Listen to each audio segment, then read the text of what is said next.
I invite Mr. Nripendra Singh, who's the speaker of our first session, Director, Business Advisory Services, Media and Entertainment, Ernst & Young, to also grace the dais.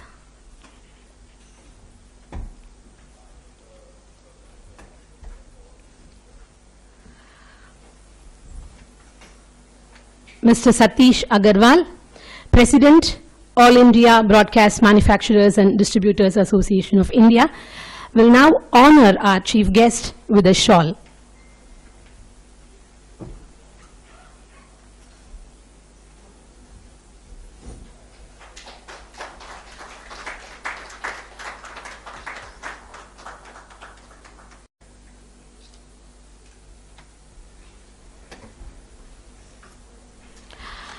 I invite Mr. Ashok Narayan, Secretary, AIBMDA,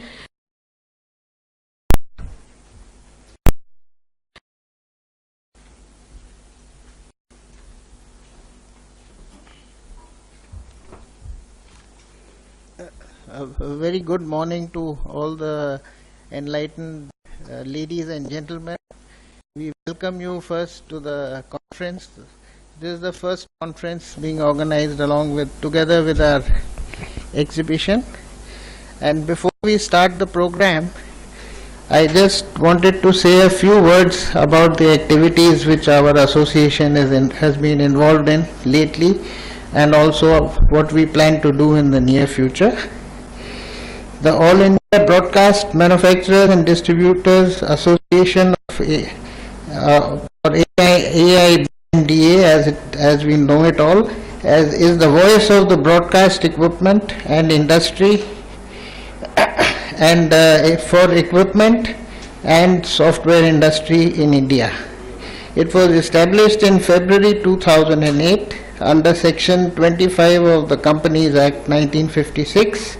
As of date, we have 35 members who together manufacture or supply 90% of the equipment and software purchased by government or private broadcasters in India. As you know, we have both radio and TV, and we have the government Prasar Bharati, All India Radio and Doordarshan, and private operators in both TV and radio sector. The objectives of the association are to take up issues affecting the growth of the broadcast equipment and broadcast software industry with the government and other regulatory bodies. Things like GST and all the new policies by the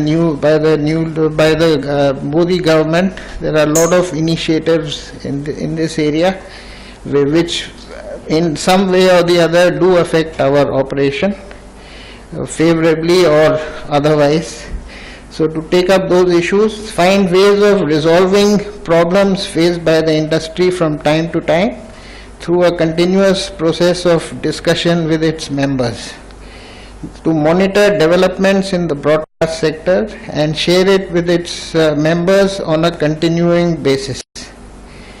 Encourage and promote technological innovation among engineers and scientists working in the broadcast sector through financial and other help. Apprise engineers and other broadcast professionals of the latest developments in the broadcasting sector through a concerted programs of conferences, seminars, exhibitions, road shows, etc. The association raises its financial resources through membership fee. The association is governed by a board of governors drawn from people with long-standing experience in the broadcast supply industry.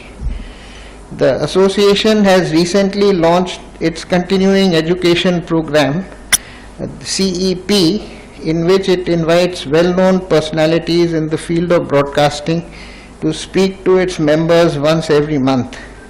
The conference on the future of television and radio broadcasting, for which all of us have assembled here, is part of the program.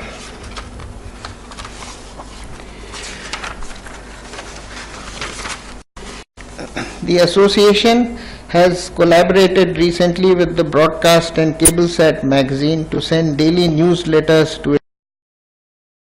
The Secretariat of the association is located currently in Delhi.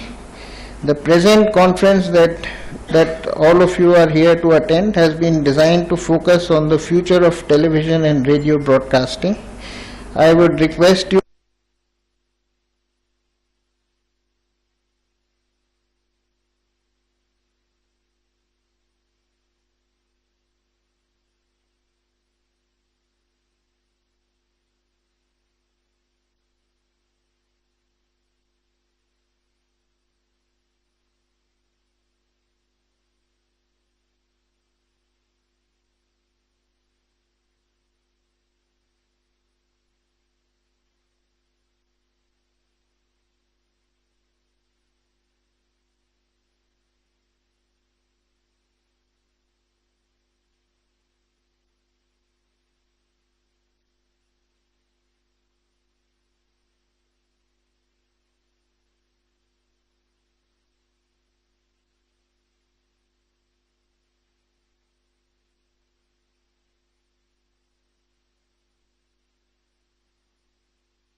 what we are doing at Prasar Bharati, what is the road ahead for us.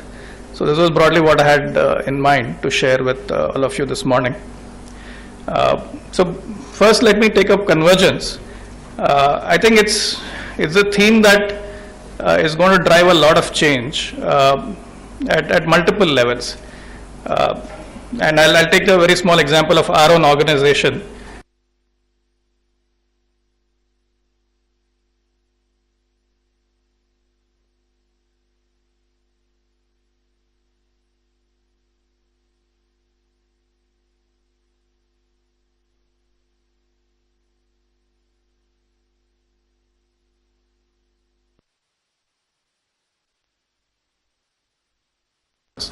But just to look at the synergies within our own organizations, that's a very basic fundamental level of convergence and it could mean various things. It could mean looking at synergies from an engineering standpoint, synergies from an information technology standpoint, whatever we do on the digital front, and also on the content creation side, as you've rightly said, what is the role of content creation?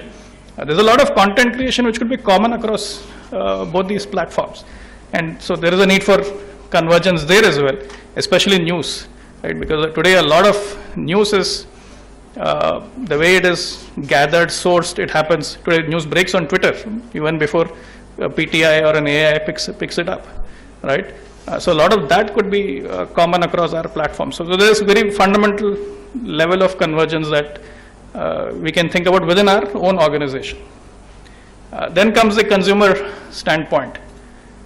Today as a consumer, I don't really care where I'm getting my information or my entertainment. I only care about the experience, right? I could be watching Wimbledon. I mean, I noticed these days on Twitter that there's the sidebar and there's a live window streaming Wimbledon. Right? So I need not turn on the television. I don't have to do anything. I just have my Twitter landing page and I know what's going on in Wimbledon. Right? So the end consumer doesn't really care how information is being delivered to him. So there's that convergence from a consumer experience standpoint. Same thing with Facebook Live, Periscope, and you have TV channels on mobiles today, right? Over 4G.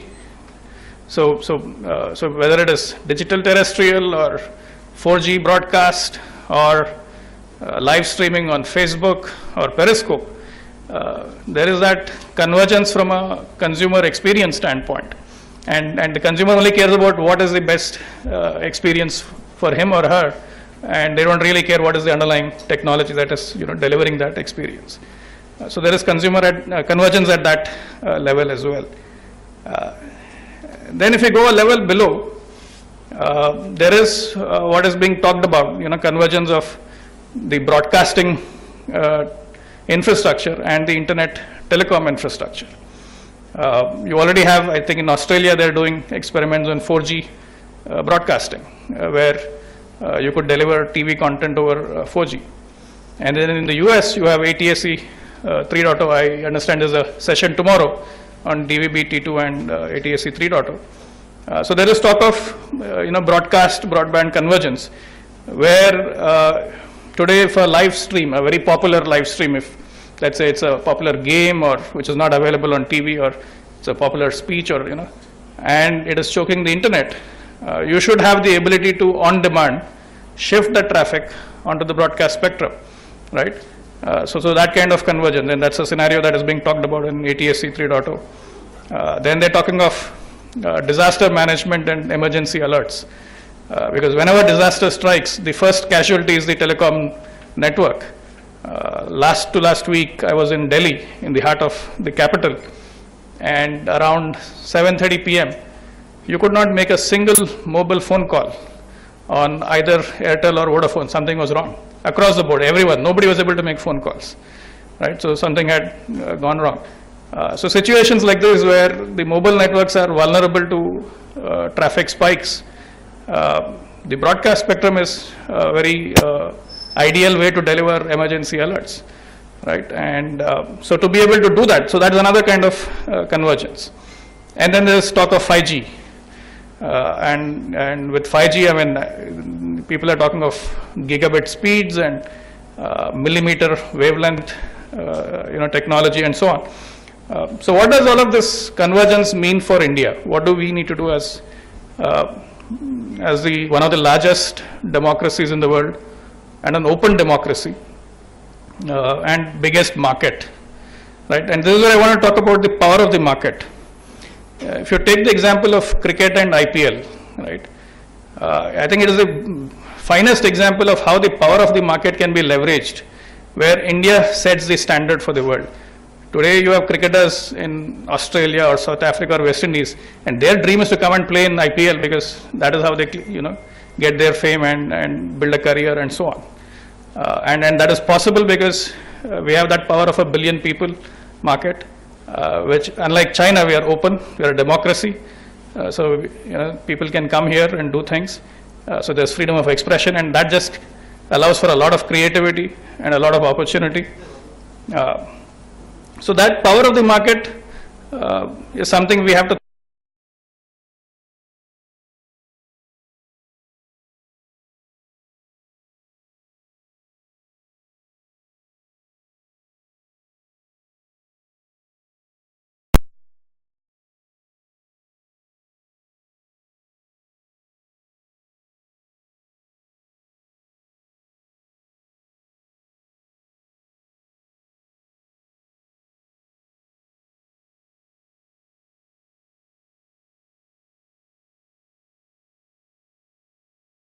Prime Minister talks of Make in India.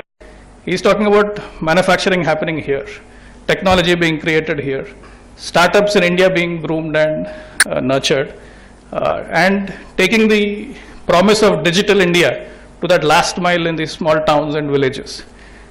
So when I make these investments in digital terrestrial in the next 44 cities or beyond that, one of the things that we would want to look for is what value are we giving to these valuable taxpayer money that we're going to spend on all of this infrastructure? How will it result in Make in India?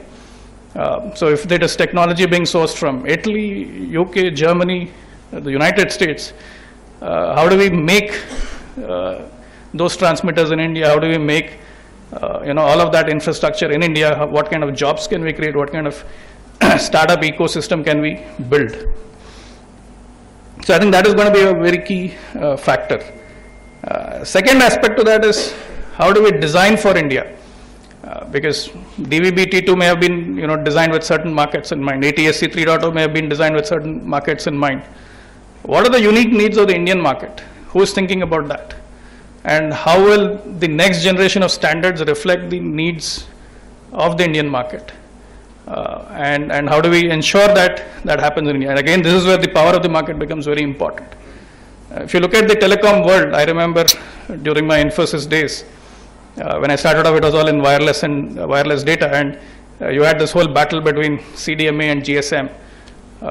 And then that battle became irrelevant in a few years with 3G, when everyone moved to WCDMA, and then now only we talk of 4G, 5G, but we don't really talk of the CDMA world and the GSM world fighting anymore. How do we make that happen in the broadcast world, right?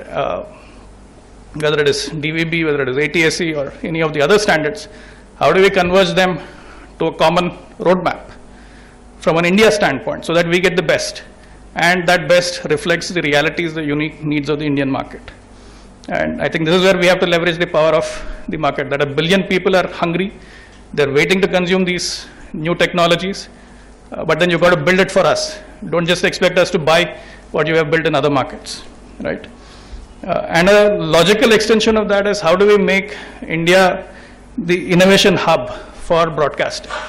How do we create the future of broadcasting here, right? Be it digital radio, be it digital terrestrial, be it non-linear TV, addressable TV, audience measurement, all of these areas. How do we ensure that the next wave of innovation happens here? I think that will happen from the community here. And one of the things that we want to do is, as the public broadcaster who is going to make large investments in this space, to spur that innovation. And to be able to do that, we also have to change. One of the challenges within our own organization is a hesitation on experimenting with new technologies.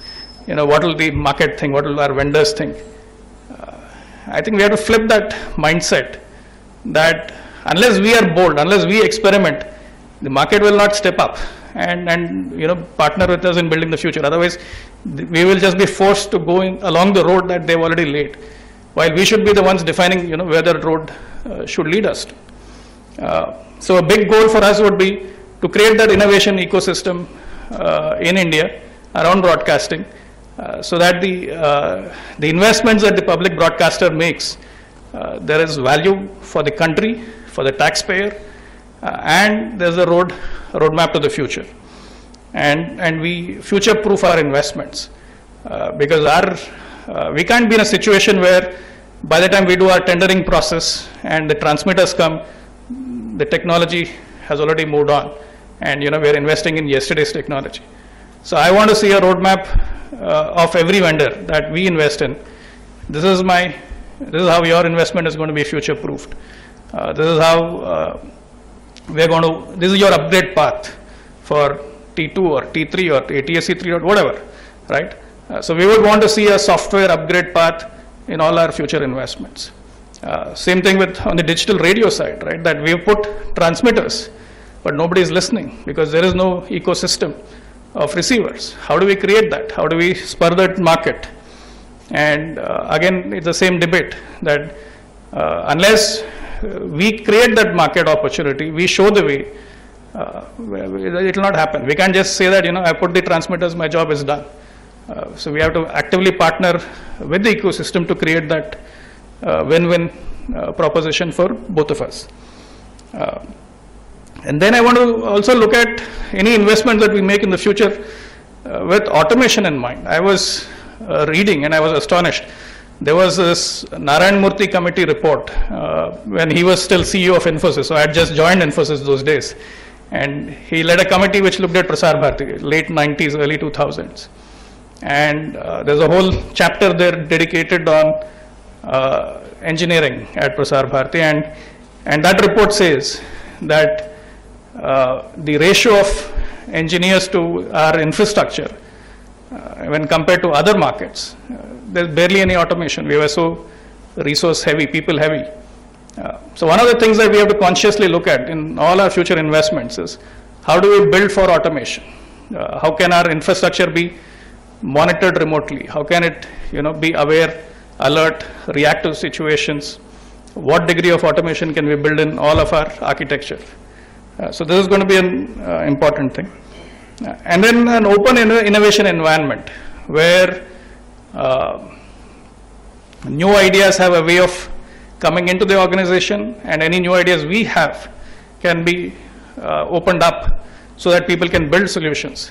So that culture of ideas coming back and forth is another thing that we would want to actively encourage, because I don't think till now we actively focused on R&D. I think going forward we will have to do that. And then we have to transform Prasar Bharati for the 21st century. We are still operating in the last century in many of the things that we do. The way we transact business with you. I'm sure that's a sore point with a lot of our vendors, that it's very difficult to do business. The Prime Minister talks of ease of doing business. I think we have not done enough in Prasar Bharati to ease that pain. So I think we have to actively focus on ease of doing business, and that would mean taking a hard look at our processes, our IT systems, so that we operate in a very modern corporate way. And then the future will be in creating new markets. I think in free dish is a great example of creating a new market in a very transparent way. Today we have 80 DTH channels on free dish, and I'm told there are probably about 22 million households on the DTH platform. We'll soon expand it to 120 channels, MPEG-4. And it's a great example of using technology, very transparent electronic auctions, and the power of the market, where so many private partners have come on board. And today those free-to-air channels, if you look at BARC data, are top performers. In the top 10 you have at least 3 or 4 free-to-air channels, right? So it's a completely new market that we created that the others have now want to. For the first time, Star wants to put a sports channel free-to-air. So we want to do similar things with digital terrestrial, create a whole new market there. Similarly with digital radio, create a whole new market there, bring in the private participants. Interestingly, a couple of days back, TRA has put out a consultation on how private players can be licensed to participate in the digital radio space. So all of these will help in creating those new markets. So that would be another big focus area for us at Prasar Bharati. So these are some of the thoughts I wanted to share. So I wish everyone a very exciting and insightful 2 days, and all the best to the organizers. Thank you.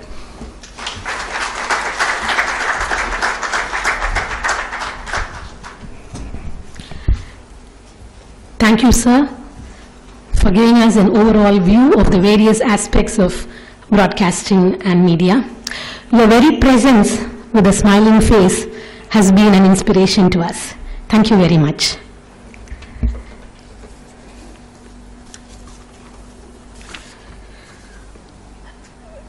We now open our conference with a very significant session on the future of television. The speaker for this session is Mr. Nripendra Singh, who's a director at Ernst & Young in the advisory services practice. He focuses on the media and entertainment industry, covering broadcast TV, TV distribution, print, radio, events, and music. Mr. Nripendra has over 13 years of industry and consulting experience in the US and India.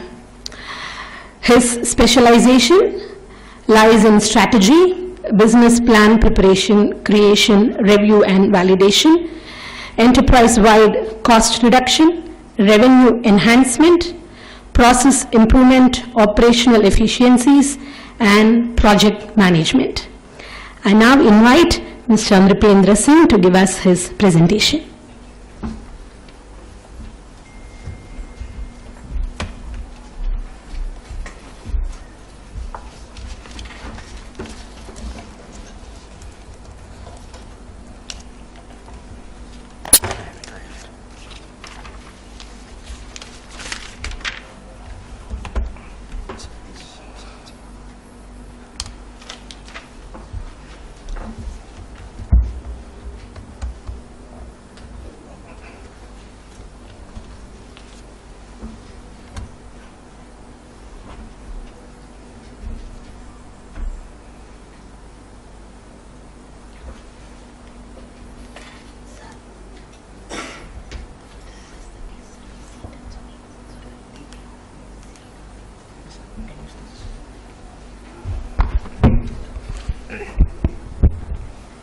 Good morning.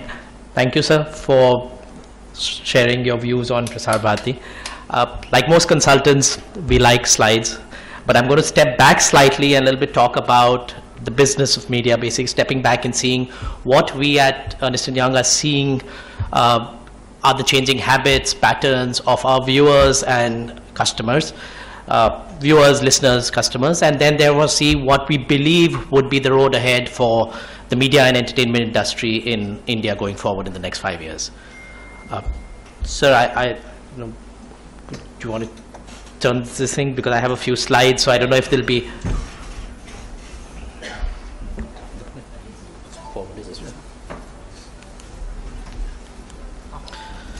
Okay. The first slide essentially talks about our industry. The media industry overall is about 1,25,000 crores. If you look at that list, there are plenty of large organizations which are much, much larger. So our industry as a whole is only 1,25,000 crores. Of course, as I go on, you'll see what we project it to grow going forward. The 2-3 good things that's happening is advertising, advertising subscription, which our industry primarily relies on, is growing and is growing significantly well. As of last year, we had advertising revenues about 57,000 crores, which is a healthy growth. Within this, print and TV, pretty much print and the newspaper and television commands about 76% of this total ad pie goes to television and newspapers. Subscription income is also growing. Subscription income, the overall subscription market is about 60,000 crores. There are a few factors that are driving this growth. Of course, TV digitization that the government has been pushing over the last few years, print, online music, event tickets, OTT, all of these factors contribute to the overall growth of subscription income. What we are also seeing is that there's a huge language-wise consumption. This language consumption is growing. As diverse as a country is, we only have about 45% Hindi and a large chunk of regional languages, Tamil, Telugu, some of the southern states, of course, commanding a large chunk of that. So, our advertisement income is growing, subscription income is growing. We're seeing a lot of consumption coming from languages or language markets. Another interesting fact that we are seeing is the economic landscape in the country is changing. From the traditional 4 metros to the 6 metros, up to the 8 current metros, and talk of a 9th and 10th metro, we are slowly seeing the per capita income in a lot of these metros growing much fast, and we are expecting there are about 12 to 13 more cities which in the next 2-3 years are going to have higher GDP growth than the metro markets. So we're seeing this economic landscape also flatten. So we're seeing, other than metros, a lot of growth in some of the non-metro cities. Overall, the industry, as I mentioned, is the 1,25,000 crores. We are projecting and expecting it to go to about 2,34,000 crores in the next 4 or 5 years. largely again driven by those 3-4 factors: advertisement income, subscription income, the language market, and of course the new market or the non-metro creation or the non-metro markets that have started emerging in the last few years, which have done fabulously well, and a lot of marketers have been shifting ad dollars towards this. The 6 trends from a consumer perspective or a viewer perspective that we are seeing is something that we term as personal escapism. In office, we have a common thing saying roti, kapda, and escapism. Homes are getting extremely expensive, so a lot of focus on escapism or entertainment. India traditionally has been a group escapism market, which means we've loved to sit in the evenings with our families, one TV home, watch TV all together. So from being a 80% group to an individual, we are seeing that number change to a 50-50, largely because of the movement of smartphones and the phablets and the tablets and all that. Within that 50% individual, we are seeing the small screen or phone or tablet have larger number of viewers penetration, and of course the TV, the large screen TV will stay constant. So again, a lot of movement from single TV, family viewing to multi-TV or small screen viewing. The second thing that we are seeing is our content consumption is changed. Our content consumption patterns have changed. We'll all love to pick up the newspaper in the morning, and in the evening we'd all love to watch the TV, sit on the sofa, sit in bed, watch TV. What's happening during the day is most of our consumption during morning commute is your smartphone. Morning and evening commute is smartphone. During the lunch hours or work time when nobody's watching, we'll go and browse our various websites, all the other news places or news junkies that we want. So essentially we're saying that newspapers and TV will continue to rule the morning and the evenings, and the day is pretty much interspersed. There was an interesting study where they said that all of us pick up our phone some 75 times during the day just to see the alerts or other messages or flashes that you get, news flashes that you get. So you'll independently take it, but you'll only look at it for 5 seconds and get out, whereas a newspaper or a TV you'd still spend some more considerable amount of time. The third thing, we are seeing vernacular. As I said, language consumption is going. We are seeing vernacular is driving. We are seeing a huge uptake in the numbers. Consumption of vernacular content online is projected to grow to up to 70%. And you can already, if you pick up the newspapers now, you can start seeing a lot of the digital guys have started focusing from English and Hindi to doing a lot of languages. Some of the big international news houses have launched multiple language websites, apps, content things. So you're seeing a lot of consumption for vernacular. Anybody's guess, mobile is where a lot of this consumption is happening. Even in this mobile-led consumption is pretty much, we are saying it's going to be about 82% of it. So most of it, of the overall internet users, while there is the broadband market, but given our market being unique from some of the Western countries, when we pay $20 for cable and $80 for broadband,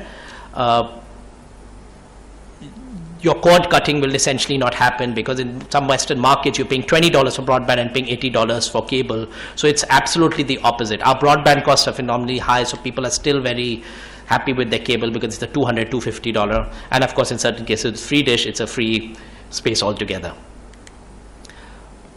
Rural internet users, we are seeing a lot of course, with the Prime Minister's push on Digital India, we're seeing a lot of rural internet users get included on this. A lot of utility services, a lot of services are moving to the internet. So a lot of rural internet users are getting used to this aspect with it. The last and sixth most is women audiences. Most of our advertising, most of our content, a lot of the stuff has been largely skewed, or most of the advertisement has been skewed towards males. Women audiences are growing fast, and women audiences on internet are growing fast. They like to see, and you'll see that somebody who's targeting a women kind of a TG, the look and feel of those digital apps, websites is significantly different. Images, easy transactions. So we are seeing a lot of women audience, movement of women audience. There's a lot of information and data available on all of these, why we believe these are the factors. So these are the 6 factors that we think are going to be key to the next 4 or 5 years as we go forward. And therefore, we're saying, what does it mean for most media companies? Content sources multiplying. You know, you are getting your course, you're getting content from all multiple sources, formats, areas, avenues. How do you ensure that it's in one repository, one space, and then it can be pushed out to all the various formats and mediums that you like it to go to? Multi-language, the whole language. Increasing data quantum. Just the sheer data of videos that are getting in. Videos command a much higher CPM rates. So what is the quantum of data around some of that? Real-time rights management. Rights being something that has been fairly loosely defined and not looked at. Most broadcasters, most people are being very conscious of rights. There are plenty of lawsuits, litigations happening because your rights have expired and you don't have systems wherein you can manage or map some of them extremely well. Multi-format content consumption. Again, your content comes into one repository and you need to customize it for the mobile, for the desktop, for the TV, for whatever else format. Increased interactivity. Massive competition. At least with 900 odd channels in the country, plus all the various digital websites, there is increasing competition. And the last one, and a fairly important one in recent times, is the impact of free dish. Free dish has been able to open a new set of markets, as Sir mentioned, that we are also talking about 22 million. I have a few slides later where we're saying that by the end of probably this year or early next year, it'll be about 30, and about 2 years will go up to about 50 million. Largely because DAS 4 is getting digitized now. That's an extremely price conscious, sensitive market. And they have 2 options now. Either I move from my 120 rupees that I'm paying for cable TV, either I move to free dish, or I go to a cable guy. The cable people are still trying to figure out how to manage that, and at 120, does the economies of scale work? So free dish has in fact created a new market where a lot of broadcasters have created channels for free dish only, created also this tied into the BARC measurement and BARC weightages on 30% rural has created a huge push on free dish. And Sir was absolutely right with the rankings. In the top 10, there are at least 3 or 4 free dish or free-to-air channels that are on free dish. Therefore, what do we think are the emerging trends that will shape this thing? Unbundling of content will drive new revenue models. We need to slice long-form content is not working, will not work. We need to slice, dice content, push it on every avenue. Technology will enable omni-platform consumption. On the back end, we are seeing a lot of people get geared up, and some of the big people have already been geared up for that. On-tap content means shifted binging. I don't want to watch it at the time you serve it to me. I want to watch it at my convenience. Increased materialism. So again, we'll move TV consumption from mass to niche. Again, the whole family viewing to industry. Increased availability of broadband will lead to piracy. Till we do not come down heavily on piracy, that's a concern that most people have. Cable and satellite rights for a lot of movies are sold for quite a hefty sum, and people are always concerned that before they get first viewed on TV, somebody's already downloaded and viewed it. So am I missing that audience? Increased cost of content. We can already see the Amazons and the Netflix of the world, globally and in India, what they're doing. The content producers are commanding a price now, and that price is increasing fast. DAS rollout, again, will increase the importance of niche channels. A lot of niche channels, suddenly bandwidth increases. You can also get a new channel.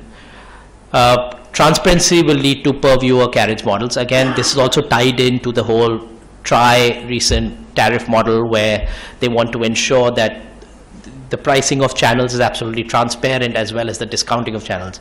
It's sub judice in court right now, but most of the broadcasters are hoping and thinking that will probably get this thing. Unicasting will lead to result-based ad models, and social media for real-time feedback. A lot of broadcasters have created content by focusing on small 50 user focus groups, saying this concept works, let's put it on, let's put a Balika Vadhu or a Nagin or whatever. Suddenly now social media is playing a real thing where as you go on the fly, people are changing scripts, ideas, thoughts with a lot of response. Of course, the social media audience is slightly different from what they target, but as digitization happens, more and more people are going to come in the fly. So globally, I know in the US, studios change concepts, change scripts based on what they're hearing on social media about how the show is performing. These are the large 8-10 trends that we are seeing the market. Just a little this thing on how our industry here in India is responding. People are focusing and breaking their organizations into 3 large buckets. What is my monetization? What is my creation? And what is my support? The idea is, let me strengthen my front-end sales monetization aspect and my creation aspect. How can I outsource, create shared services? How can I move all of these functions into a support, and how can I continue to strengthen it? In continuation, and a lot of focus area also here is ad sales, advertiser relationships. Last night till now, most of the relationships were with the agencies. People are going to advertisers and saying, can I build solutions for you? A lot of stuff around the content management thing, rights management, DAM, MAM, other technology initiatives, just to ensure on the back end I'm prepared as this new onset of customers. Another interesting ideation factory, the development teams at most production companies mull over thousands of ideas, but how do I come up with those 10, 12 that I eventually have bandwidth to produce? So can I create ideation? Can I create a talent pool? Can I create a set of people who can work with me? Again, the unique part here is that the IP or intellectual property of most content produced here, at least for the linear TV, is owned by the media company, by the broadcaster, and not by the studio as it is in the Western world. So again, the studios, the broadcasters here, the media companies here are getting very conscious about, do I have the right talent? Am I getting the right ideas? Am I being able to go through some of those? Then this whole thing around productivity and efficiency. This has been a big concern for most people. Some people have also termed this as manpower audit or something, to say how efficient am I? And they've loosely coined a term called tooth to tail. My tooth people are my revenue generating people, my viewership generating, and my revenue and viewership enabling people. And what is my tail? How can I see whether automation, whether outsourcing, whether shared service can reduce that support function of mine? I want to be prepared for the future, but I need to get the right content for the right audience, and I need to be able to monetize that. So how do I build this productivity and efficiency matrix? Look at my organization. Let's slice and dice my organization into these 2 or 3 buckets and see where I can derive value. A lot of people are seen in the support functions. I am doing it on my own. Can I, for example, news gathering. For a press conference, you'll have 20 OB vans parked outside a press conference, capturing from the same angle. Can I share resources? It's happening globally. Can I share resources? You still get a PTI ANI feed. Do I need to send my OB van there? Yes, I can superimpose with my producer or my on-air guy anchor talking about his point of view on it, but how can I customize or reduce my cost? So just think, what are better ways of doing business? Can I adopt something that's happening there? And news gathering is a classic example in that. Again, we actually just released a report last week on India's free TV saying that this is changing drastically. Significant factors that are going to impact free TV viewership. One is, of course, digitization. The second is the new tariff order, which is making your channel prices transparent and discounting transparent. The fast growth of DD free dish and the DTT on mobile infrastructure. As mentioned below, I think the last line F talks about free dish. We are saying by the end of this year, actually that's 17, sorry, it will be about 30 million. Actually, at end of last year, free dish and terrestrial is about 30 million, 22 million is about free dish, and 8 million is terrestrial. And we're saying terrestrial is going to reduce, but free dish is going to see this exponential growth going up to about 46 million in the next 2 to 3 years. Again, from the simple fact, DAS4 is getting digitized, people are conscious, 100, 120 rupees, it's something that a model or economies of scale may not work out for a large cable operator or an MSO. So therefore, people will in most probability move over or migrate to free dish, and we've seen that happening, and it's going to continue to happening. Some of the other things we're just seeing marginal growth in. The base pack, of course, the base pack is where the largest chunk of the people lie. That's the 200 rupee, 220 rupee a month kind of cable pack. Of course, with the new tariff order, you'll get 100 channels, and then for every incremental 25 channels, you'll pay at 20 rupees. But once it gets implemented. But I think the last thing is that India's free TV is a game-changing opportunity. Sir mentioned about sports. Sports, we all believed, relied primarily on subscription income. But Star has done the unthinkable and said we'll move it to free dish. A lot of people follow. We've seen most news channels go there, but we've seen second GCs move there or create special GC product, general entertainment channels for free dish. We're going to see a lot more genres moving to free dish, and therefore we're going to see a lot of the momentum. Of course, the e-auction model has worked out well. One was held just, I think, last week, which again got a number of takers. And the last and most important from the technology angle, what are we seeing? The first is optimum utilization of infrastructure. Integrated newsroom, or whatever, in whatever term you want to use it, is how can I create one source, one window for all my content to come in. There's an interesting app in the US called Fresco, which basically you can register on it, and whenever there's any breaking news, you can actually just upload the video there, and that is picked up by the big broadcasters and they can use it. Here we are rushing for any breaking news, we are rushing vans, and we are rushing this whole unit, teams there. So just basically, how can I create better? Studios is another thing people are looking at. They typically worked on 2.5, 3,000 square feet studios. We've seen that model evolve to 1,000, 1,200 square feet studio. We've seen in studios cameras managed by robotics, by robots, gyms managed by robots that people are starting to think. Automated broadcast workflow, again, DAM, content management system, broadcast management system, rights management system, OTT integration, a lot of stuff on the broadcast workflow thing. Where's my content coming from? How do I churn it? How do I meta tag it? How do I keep it search compatible? And how do I push it out onto all the various platforms? And then, of course, a number of areas on upgradation or automation opportunities. Robotics, a big area, saying what are all my manual, human intensive activities that I can robotize, or I can do that. A lot of people have started with HR, finance reconciliation, RO processing, a lot of that stuff. Rights management, consumer insights and analytics, as I mentioned earlier. Earlier, you had these 2 or 3 agencies who do the focus groups for you and tell you this concept is great, green light it, go ahead, and you go into production. Now they're building analytic engines behind it to say, can I get feedback from another set of viewers other than the 50 or 100 or 200 consumer focus groups before I actually green light a show and go in. So what is my consumer insight? What is my analytic engines behind it driving before I go into production, and also after it goes on air? What is it that I can manage? How can I change in sales, because they rely on advertising in a big way? How do I make my salespeople smarter, more apt, and more ready to tackle the market?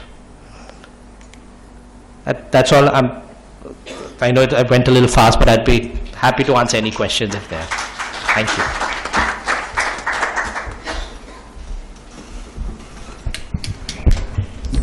Any questions to Mr. Nripendra?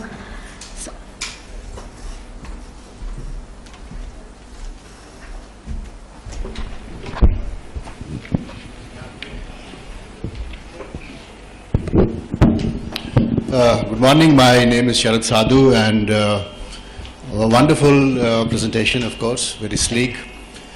But I would say that there is nothing unexpected in your presentation. You have to pardon me for that. It's sort of a geometrical progression. It goes on mechanically, what is going to happen. And there is no wow factor in this. What is the wow factor in our industry? When we say everything is okay, everything is in place, I believe that your analysis shows the growth basically because of the huge number of consumers that we have in the country. There is no organic step in this which can show us a sort of an exponential growth somewhere. So the point I'm trying to make is that We have the numbers, we have the infrastructure, but I think we lack very much on the content. You have in the hotel here where we stay 40 channels. Believe me, you can't watch any of those. These are all old movies and the same content everywhere. The place I live, I have 100 channels. Hollywood and Bollywood the same. So as a professional,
consuming. What's the reason? Because Doordarshan puts the same content on analog and on digital, so why should I go digital? It is the same thing. Now digital radio is the same thing. Digital radio has been struggling its way in the country. There is digital radio available on 38 transmitters, and I liked what he said, that they put the transmitters and that said our work is over. But there is no content. So unless we do something in the content part, and the content part has to be part and parcel of the whole. It is not that we put only the infrastructure and somebody else will come to the content. So my suggestion is that we should open our windows and look what's happening in other countries. Let me finish by saying that if you look at the country called Indonesia, it's 270 million people. The 4 top rated programs in Indonesia today are the Indian serials, Mahabharata, and they call it Mahabharata, and Jodha Akbar, and so forth. And these people, the actors go to Indonesia, they are mobbed right from the airport. So they know that this is content coming from India. But other broadcasters, and including the mega broadcaster, the public broadcaster, they have no idea how much content they are sitting on, what it is worth, how they can create the awareness of make in India and made in India all over the world by selling it, by selling the rights. So cutting the whole story very short is that the content factor is not factored into any of our developments, and we are simply surviving because of the huge numbers of subscribers. Thank you. That was a long. Yes, so I'll answer your first one on content and content creation. Unlike in the Western world where the studios pretty much decide and make the decision on what needs to be produced, in India it's still a very broadcaster driven thing. So the various production companies will take the concept to a broadcaster. If they like it, they'll say, okay, we'll fund it, and there it goes. Experimental phase is not there, because here as a broadcaster, he's saying, will I get the TRPs? Will my advertisers like it? What in-brand promotion or placements can I do? So he's looking at it from that lens. Also, the digital medium for us is now opening up, but the rates are not phenomenal. So the only people who are paying for content going on digital now is on Amazon and Netflix. But essentially that hasn't been, the broadcast TV was the only medium. The second thing is that all the content that was there so far with a lot of the broadcasters was on the tape format. A lot digitizing most of it, or just in the process of it. So their back-end infrastructure of search, meta tag, a lot of them didn't know. There's 1 or 2 broadcasters who've done fairly well and taken a lot of this content overseas. There's one broadcaster who's present in about 130 countries, and they have a threefold philosophy. First is my content in Hindi, my content dubbed in the local language for that market in that language. So you can actually go and see a show in Poland dubbed in Polish but with Indian character. So I think it's been a lot about the IP is still owned by the broadcaster. So therefore, he's more conscious about, I have this whole ecosystem to support. So will my advertiser like it? Will it not happen? Will it not that? So that's one of the reasons. Second is on the back end, content hasn't been completely digitized. I'm talking to media company now and they're saying, oh, we are 50% through digitizing what we are doing. So it's not been available. So they haven't been able to monetize on digital mediums. But I'm saying as we go forward and as digitization, rights management, all of that happens, we are going to see a lot of this. You can see all the broadcasters have OTT platforms. Whether that's sustainable or not is a different, is questionable, because again, the advertisers are not funding it the way they'd like it to, whether it's sustainable or not, but they're at least starting to get that back-end infrastructure. Yes, but I'm completely by a point that I think new, fresh ideas, concepts need to come out. But here there are these 5 big broadcasters and there are probably these 10 big production companies which pretty much rule the roost here. So if you have your way in there, you get an audience. If you don't, then your idea gets nixed and you go to an AIB or a digital format which has its own set of challenges. Let me also respond to the point on content for DTT.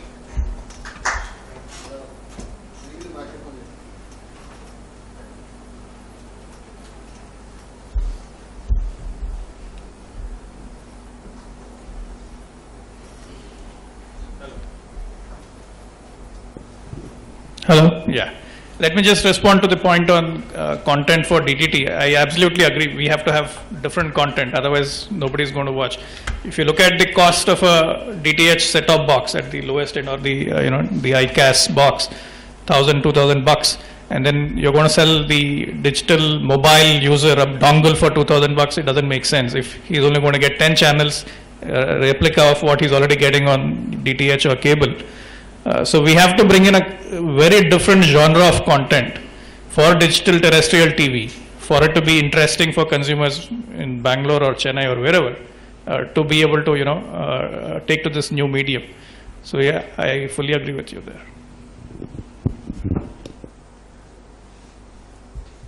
Good, Mike. Mike.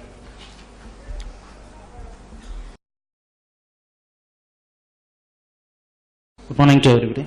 I am practiced as a freelance consultant in the, especially in the, nowadays the industry pattern in the, especially in the case of data collection as a content analysis. Suppose the very traditionally we collect the data as a media, if it is the entertainment channel either or maybe the current affairs channel, they will collect the data as it is very traditional way, means then it will be take a very huge time to convert as a data content. In the meantime, if there is a new technology called big data analysis in the map producing object, the content reading pattern either in the media, either a media person or IT person, the reading habit supposed to change it. In terms of content only they will read and just transfer in the second of data as an XML pattern and send it as even a news, that will be immediately reflected in the net. It is very easy. But if I traditionally like English language or traditional language, then the original content is reach the media, it will take nearly 45 hours. So this delay is supposed to continue without content analysis, reading pattern is changed as it is previous discussion. Surely the technology go to very high stage, but we are go to even in the very traditional way of transactions. So how to we handle this data habit reading in the terms of content way of analysis? Is the traditional news collection itself is a content analysis. So